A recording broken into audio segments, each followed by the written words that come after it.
Welcome to the HIV podcast. Each week we focus on a person, historical event or pop culture moment linked to HIV and explore the story of what actually happened. I'm Sarah. And I'm Jess, and between us we've been working in the field of HIV for 40 years. Our aim is to get as many people as possible HIV educated. Welcome to the HIV podcast. Is that a question or a statement? I wasn't sure if I was supposed to go first. We both opened our mouths. It was a lovely sight. Who knows? Everyone is welcome, yes. I am enjoying the notice board that continues Promote It On's Sarah McAdams rubbish CCTV wire. Rubbish. So what have we got today, Sarah? No, what is it? Hashtag CCTV wire. No, but so someone had commented underneath, Will had commented saying, promote it on the hashtag CCTV wire, because Sarah won't know this because I do our social media. So every time we post about the podcast, if we use certain hashtags, we just get bombarded with comments being like, promote it on this thing, promote it on this, message us on here. So you just get a sea of them. So I'm sure Will has seen the same. So that's what it reminded me of. I think that's what he was saying. Promote it on hashtag CCTV wire. I think it should just be, it should have its own hashtag. Well, it has. Promote it on the crappy CCTV wire. Not crappy though. There's no crappy in there. Just CCTV wire. She says it's not crappy. She's tied a tote bag to a CCTV wire that's hanging behind her head. So to keep everyone in the loop. She's Stephen Hart, who we've talked about before, lovely person, amazing YouTube channel. Go and check it out. And you'll know where it is, this YouTube channel, because I'll send us a clip of it. I'll put up a photo. Look. Sarah's tied one of the tote bags that Stephen sent us to her CCTV wire. Yes.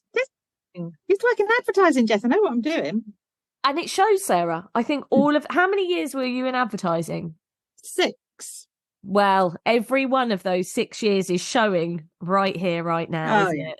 It is. You were like, what can I do this week? I won't waste all the ink in my entire printer on printing a heart, which, by the way, I can't lie to you. Last week, when I saw that you'd written I Heart the Lost Boys, the amount of coloured ink in the heart that Sarah printed, I nearly had a heart attack. I did it at work, Jess. Didn't use my printer.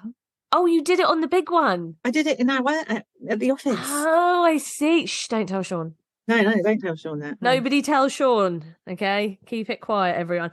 That's why this week I thought I'm not using mine. Do you know how much cartridges cost? That's why I thought that. Expensive. That's why I thought that. It was this massive red block heart. And I was like, well, someone's living the life of Riley over at Sarah's house, printing whatever I like. It was done at work. Next week, I might actually just have a live person standing behind me. They can promote their own stuff. I do quite like the idea of having pictures of people up there. Okay, right, next week, do you know who we're going to put up there? You ready for this? Well, let's have a picture of Sean. I want a picture of Bernie as well. That's my mother. Can I just not have Sean here? Just crouch down. In your bedroom. You'd like to invite Sean into your bedroom. I'd love that. Lovely and very professional, but I would love to know how he would handle that request. And every time he went to speak, you were like, shh. Yeah. This is the no talking corner. You'd have to make him turn around and face the wall if he tried to chat too much. No, we're recording just now. Yeah. And well, he could use that time to work out how to terminate my contract. Yeah. Well, I just thought if we had his picture up there, then every time we talk about him, you can just point to him so people know what he looks like. Like, yes. Why do I think people can see us? This is a podcast that people listen to. What am I talking about? I don't know. You've gone into the realms of television. Haven't I? It's because I look at you when we record this. But anyway, I digress. I am going to talk about Bernie today. Bonjour, Bernalicious. My mother's been on a mission. She's top recruiter of the week, by the way, of new listeners. Really? Yes. So I'm going to give a shout out now. You gave one the other week to poor Adam, who then, it descended into vagina chat. Sorry about that, Adam, again. This week, I'm going to say hello to the sopranos of the Printers Playhouse Choir. My mum's in a lovely choir and she has got her friends, the sopranos, to listen as well.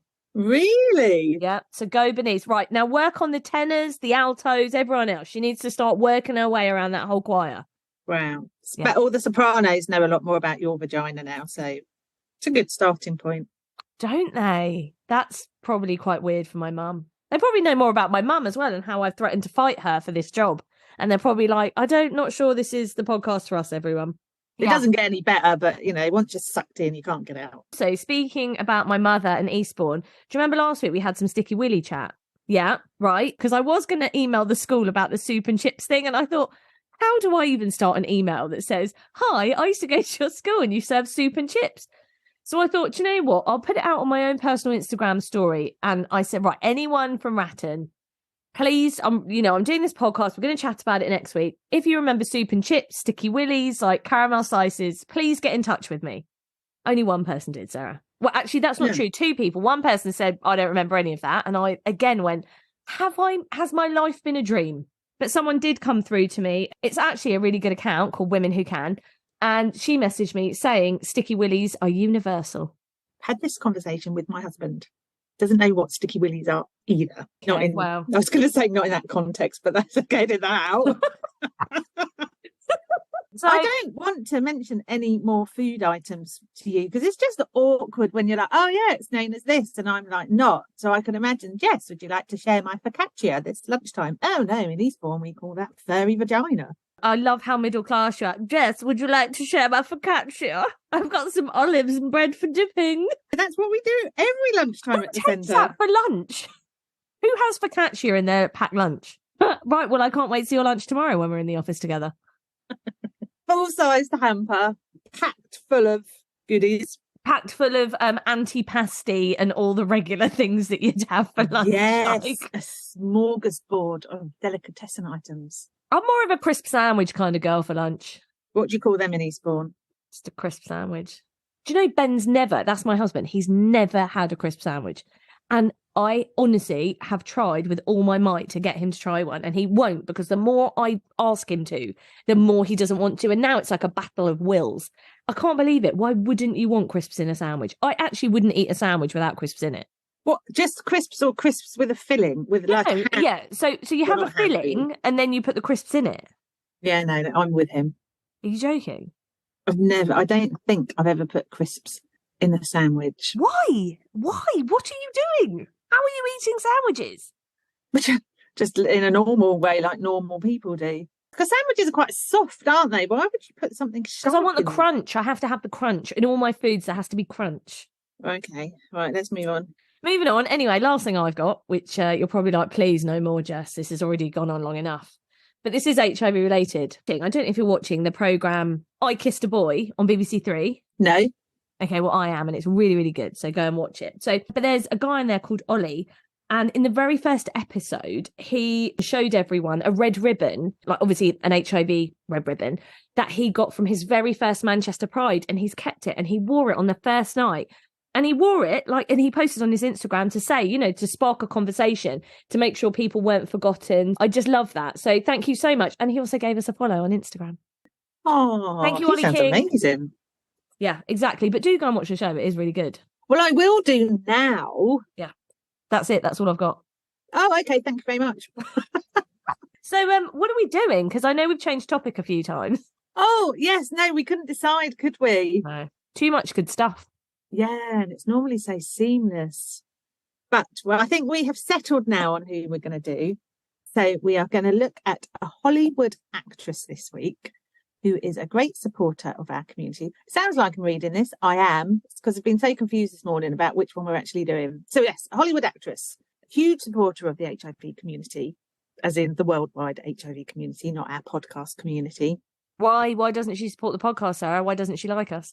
So you're assuming that our podcast has reached Hollywood. Wow.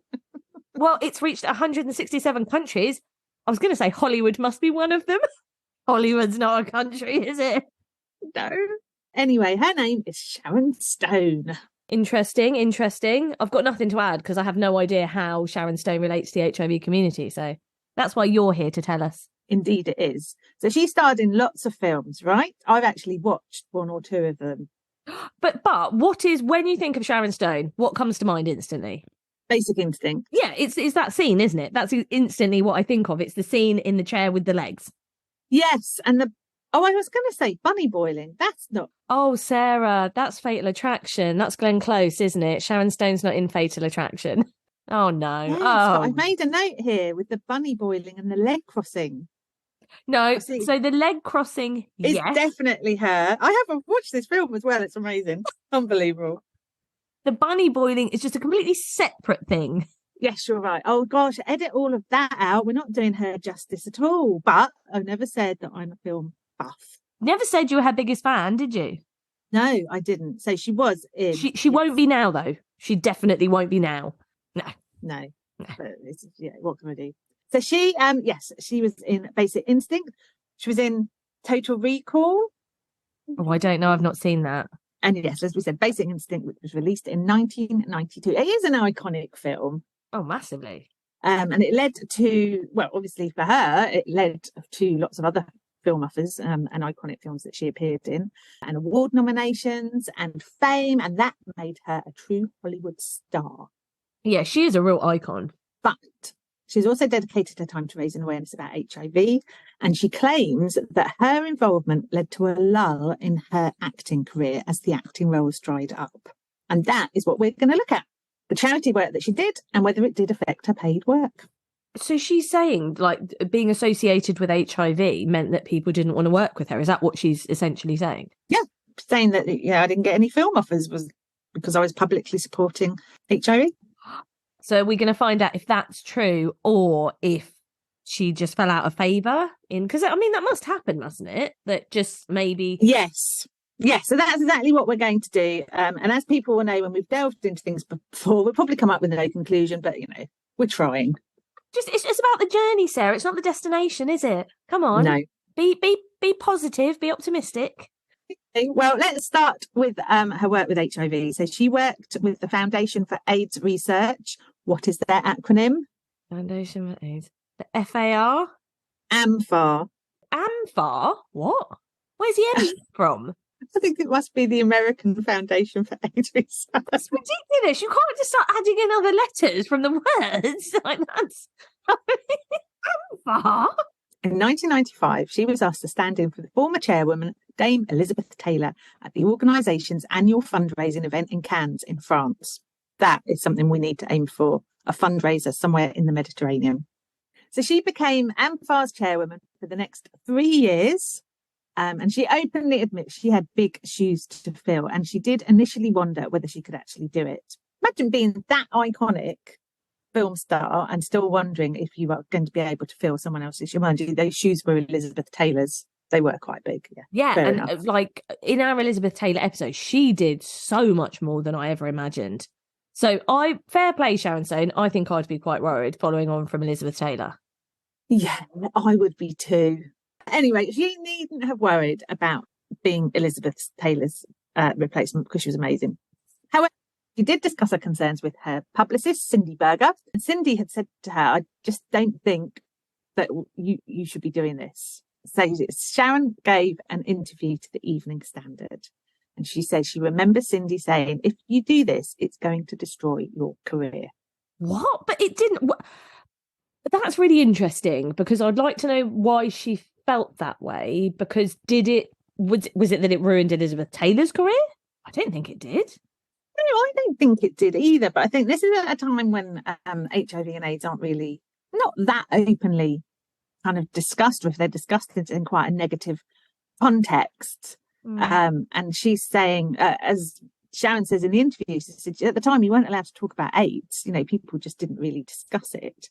And to be fair to Cindy, the publicist, Sharon said to her, look, I know what you're thinking, but I'm going to do it anyway, and you're going to kill me. And the publicist says, well, if you don't do it, I'm going to kill you. So she's kind of redeemed herself a bit by initially saying, you thought this through kind of properly, I think this might damage your career. And then going, but actually, doesn't matter either way because you're going to do it. So just do it. Yeah. She already knows that this is really important to her. Oh, God, what a decision to have to make, though. Sharon Stone says she did endure some hate over her activism over the years that she was representing AMFAR. And she said, I had no idea of the resistance, the cruelty, the hate and oppression that we would face. She says she stayed for 25 years. That is a big old commitment, isn't it? Isn't it? And I just feel like, why didn't I know this before? Do you know what I mean? It's a shame. I mean, I'm sure it's probably much more widely known in America. So she said, yes, I stayed for 25 years until we had AIDS remedies being advertised on TV like we have aspirin. I don't know what remedies those were. Do you think, no, but I think that's a language thing, right? I think do they mean medication? I think in America, are they saying remedies are medication? Whereas here, if we said a remedy, it would mean more sort of holistic, herbal. It would be that kind of thing, wouldn't it? Oh, do they advertise HIV medication on TV? Because you have to buy it, don't you? But they advertise tons of medication on TV, don't they, in America? I don't know. It's like totally different here. Never been to America. Have you? No, I haven't either. Well, don't worry, someone will pick up on this. Maybe they'll fly us to the country of Hollywood. Anyway, so she goes on to say in this article, it did destroy my career. I didn't work for 8 years. Do we know why she didn't work, or was she just busy doing this, or was it really a thing where directors were saying absolutely not because you're associated with this charity and you're associated with HIV? Do we know? Well, what? The answer is no, we don't know. Well, I'm not sure that it did destroy her career. So if we look at Wikipedia, I know you shouldn't rely on that as a substantial source, but her Wikipedia page mentions nothing at all about her HIV work. So it probably isn't surprising that the Wikipedia page puts a lack of work down to something else. There's nothing on there at all. And you think, she's done a lot for HIV. Why have they not mentioned any of it? Yeah. It's all a bit confusing. I can't really make the dates add up, if I'm honest. So she joined AMFAR in 1995, started promoting their work and her support of those with HIV. And during that time, up until the year 2000, she was still starring in films. Now, I know films can take a long time to get through production, but surely they don't take 5 years. No. In 2000, her career starts to falter, and then she falls ill in 2001. So between 1995 and 2000, she starred in 3 films. Now, you're more of a film buff than me, so tell me if you've heard of them. Okay. One was called Diabolique. Diabolique? I haven't heard of that. Have you heard of Last Dance?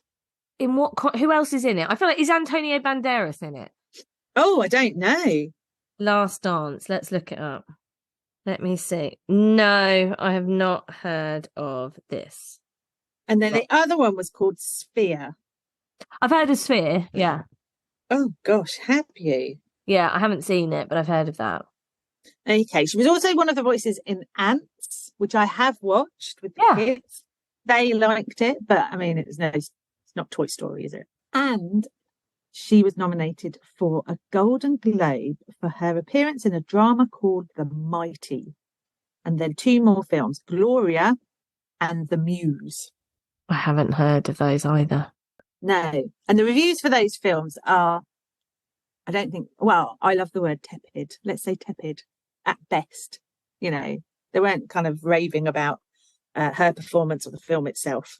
Okay, so are we saying that naturally her career, in theory, that's what Wikipedia is saying, that it was sort of past its peak, perhaps? Yeah, so she's still got work, but the films aren't bringing in the box office revenue. And then there was some controversy.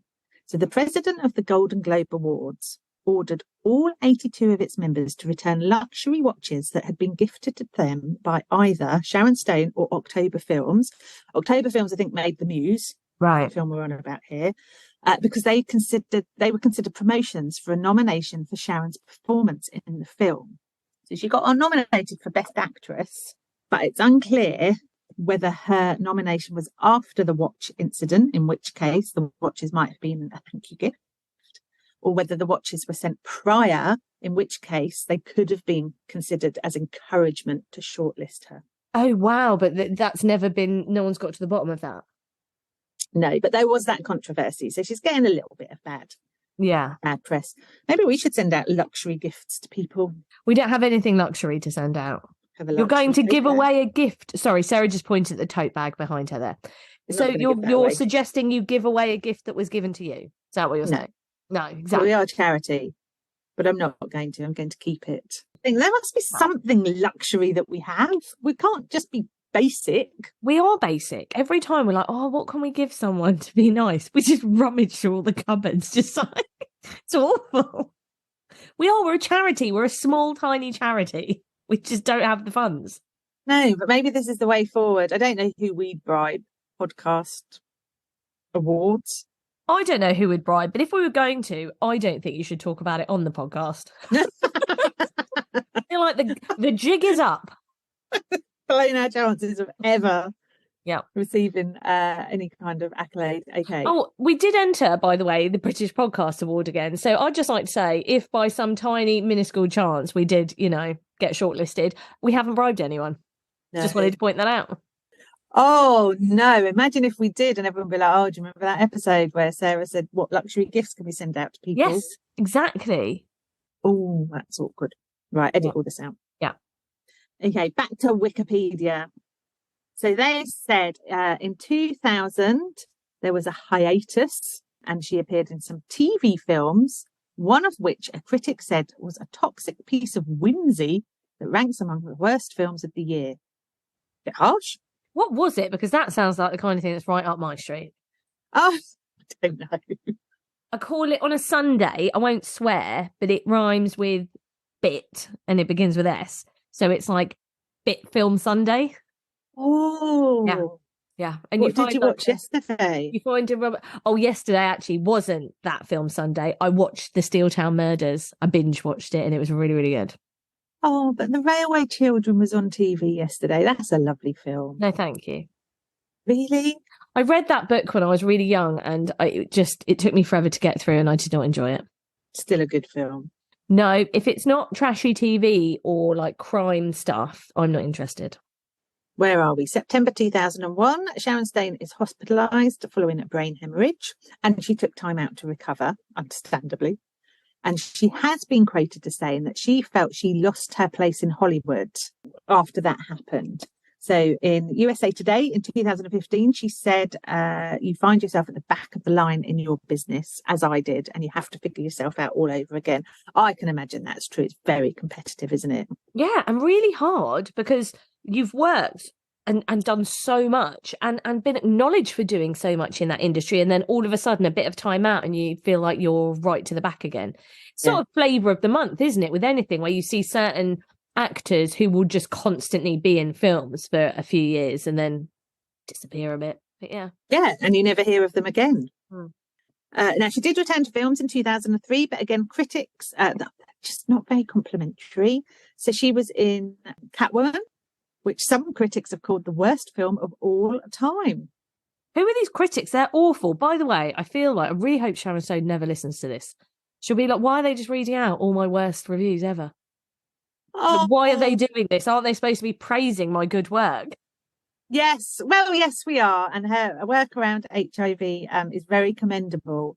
But I don't think, well, what we're looking at is whether that affected her paid work as an actress. So I feel we do have to bring all of this to light to give a balanced view. Yeah, that's true. But yeah, by now she's probably livid. No luxury gifts from her to us. No watches for us. And then she does a few more films, some of which, I mean, I'm not going to say I've heard of any of them. I'm not a fan of films, but her career gets back on track. So for us, the big question is, did her career derail because of her charity work, or was it because the critics weren't keen on some of her films? And that's a good question. I have to say, I don't think it was because of her work around HIV. So she worked with ANFA for a long time. One of the events that she attended raised £25.8 million in one night. What? How? I don't know, but now I feel I might need to check that source. We're quite cagey about sources this week because £25 million is a lot. That's absolutely bonkers. Hold on. See where I got it from. That's an amazing figure. Well, because at the time I thought, wow, that's a lot. Now I'm thinking that's phenomenal amount. Yeah, that's an absolutely just crazy amount. How could you raise that much in one night? Oh, well, I'll give you my sources from the Evening Standard. After a 6-year absence from the AMFA Cannes Gala, that's how I always think it's said, because that's how I used to say it in Friends. Stone returned to host it last July. Her last previous appearance was in 2014 when she helped the organisation raise £28.5 million in one night. Wow. Surely that's some kind of record. I wonder, like, how much is the most has been raised for like a charitable, like, event or organisation in one night. That's got to be up there. It really must have got. It's just a huge. Oh, what would we do if we had £25 million? What wouldn't we do? That's the question, Sarah. That's the easier one to answer. We'd buy loads of watches. We'd bribe everyone. Wouldn't need to bribe everyone. People would have to bribe us. It's almost too much money, isn't it? I mean, how could you spend? I mean, I'd have a good go at spending it. Shopping centre, gold, stunning, gold-plated everything. Oh, but do you know what? With that amount of money, you could help everybody in the UK that's living with HIV in some way, couldn't you? Yeah, I was going to say in a small way, because that is quite a big thing to say. But yes, yeah, it'd be amazing. But yes, okay. So our figure is correct. Our figure is most definitely correct. Moving on, in 2020, Stone also received the Legacy Award from the Elizabeth Taylor AIDS Foundation for 22 years service to HIV awareness raising. So previous recipients, Michael Jackson. Yeesh. I have views on Michael Jackson. Do you? I was in WH Smith's yesterday, right? And they're playing Man in the Mirror. Let's not lie, it's a great song. Who doesn't love it? Loads of Michael Jackson songs are great, right? But I really don't understand why we are still playing Michael Jackson's music everywhere. Like, it's just fine. I just don't. Personally, controversial, I know. I'm probably going to have people come at me. I just don't get it. We don't play like Gary Glitter and stuff. So why are we playing Michael Jackson? I just think it's super inappropriate. Were you excited for that rant that you did not know was coming? Yes, I was. Yeah. How do you? I don't feel as strongly as you on that, but did you watch the doc? Pretty sure I've pissed loads of people off now. Let's move on. But it's not 167 countries anymore. Yeah, I bet it's not. Other recipients, Elton John. I'm going to go through these quickly so we can have no more opinions. Whoopi Goldberg and Eileen Getty family, big. Oh yeah, Getty Images. Yeah. The Hollywood Reporter at the time said, like Taylor, Stone's name has become synonymous with the fight to end HIV. And then they go on to credit her with lots of high energy performances at dozens of galas over the years as a live auctioneer and vocal advocate. Okay, so she's the one holding the whole gala together, isn't she? And getting everyone to stamp up the cash. Yeah. She's amazing. Now, there's one more thing that I should mention. Is we're jumping around a bit because we've gone back to 2013. Okay. So Sharon Stone received the Peace Summit Award for her work for people with HIV. So every year during the World Summit of Nobel Peace Laureates, I know we're both aiming for one of those. What did you call it? The Nobel Peace Laureate. Isn't it the Nobel, like the Nobel Prize? All right, cut all that out. We'll start again. Don't you leave that in, or I swear to God, you're doing it on your own from now on.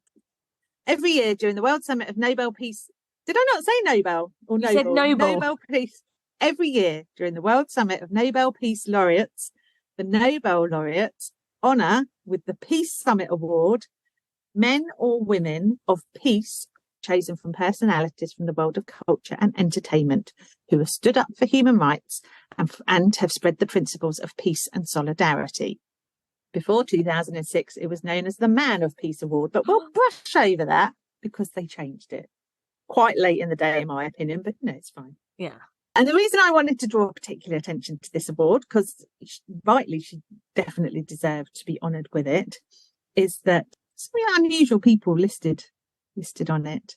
So we've got people like Bob Geldof, of course, and Annie Lennox and Bono, Sean Penn, then Sharon Stone, and then the last two I could find, Richard Branson. Weird, Richard Branson and Ricky Martin. Ricky Martin I can understand. He's done a lot around LGBT rights. Click on the link, it goes through to a page that's in Spanish, so we couldn't find more about him. When you click on Richard Branson's link, it says page not found. So I was like, what has Richard Branson done that promotes peace? And when has he stood up for human rights, peace and solidarity around the world? Did you find anything? No, nothing. How, if anyone knows, please let us know. Has he donated money to somewhere? Maybe I've just completely missed the point. Oh, I'm going to look into this, Sarah. I'm going to find the answer. Are you going to do it now while we're recording? No. So there we are. we can't deny that Sharon Stone is a huge supporter of those living with HIV. Following in Elizabeth Taylor's footsteps isn't easy. She did it really well. She raised lots of money, she raised lots of awareness, but whether it affected her career to the extent that she had no work offers, I think that is very much open to debate.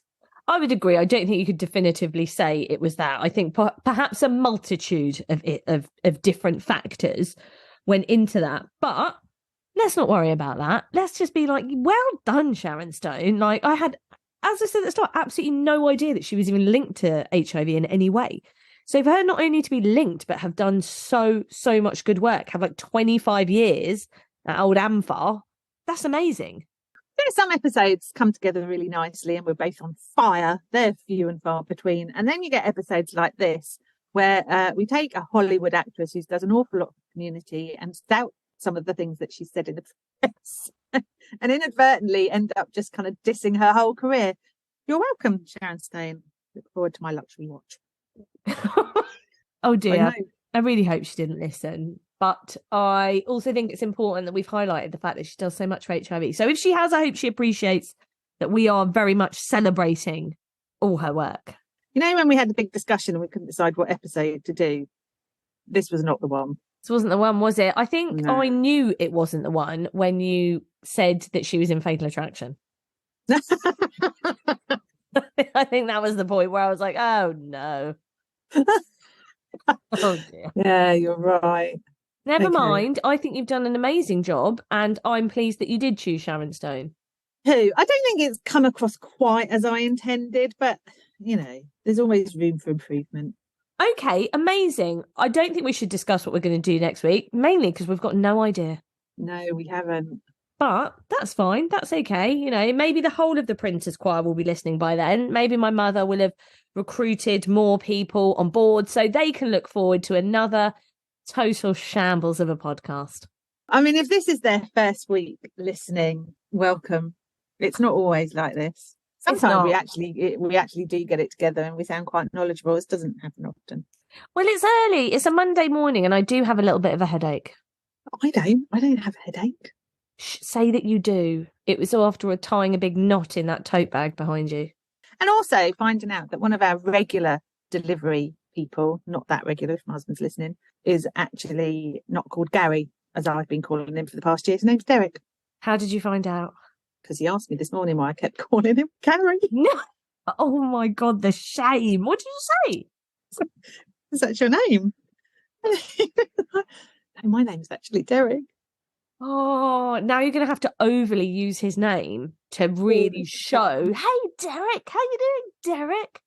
Thanks, Maybe Derek. I'll use the CCTV wire for that next week. So sorry, Derek. Please put I'm sorry, Derek, on your CCTV wire. And also, plus, I'm sorry, Sharon Stone. Can be the apology board next week. Thanks for listening to the HIV podcast. If you enjoyed our podcast, please like, rate and subscribe wherever you listen to your podcasts. You can now also follow us on Instagram and TikTok at the HIV podcast for behind the scenes insights and videos.